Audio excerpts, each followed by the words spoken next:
this lesson, we need to solve a problem that we have with the way that our month name and weekday name fields are being sorted. Now let me show you what I mean.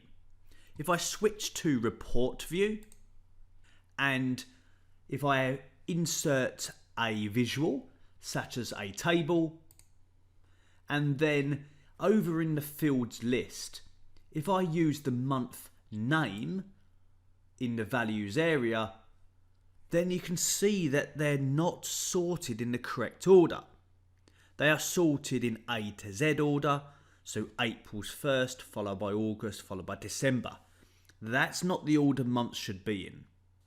But Power BI doesn't know that. Software such as Excel knows that because they have a built-in custom list.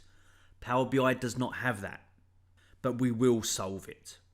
Just to demonstrate, if I remove the month name column by clicking the X, and I bring in the weekday name column instead,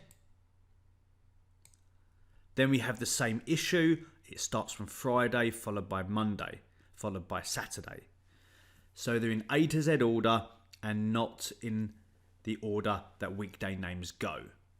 So let's switch back to data view, and I'll begin by selecting the month name column.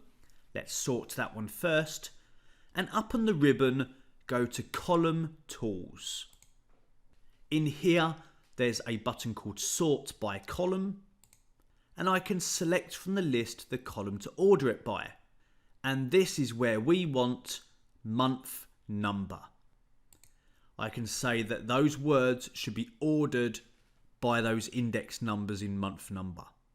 I can now do the same to the weekday name. If I select weekday name, sort by column, weekday number, and that's why I've used those numeric fields.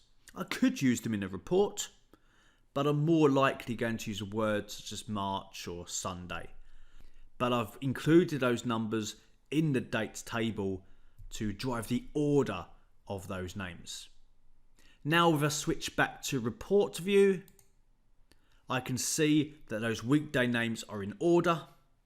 And if I go and remove weekday name from that visual and add in the month name, then they are also in the correct order.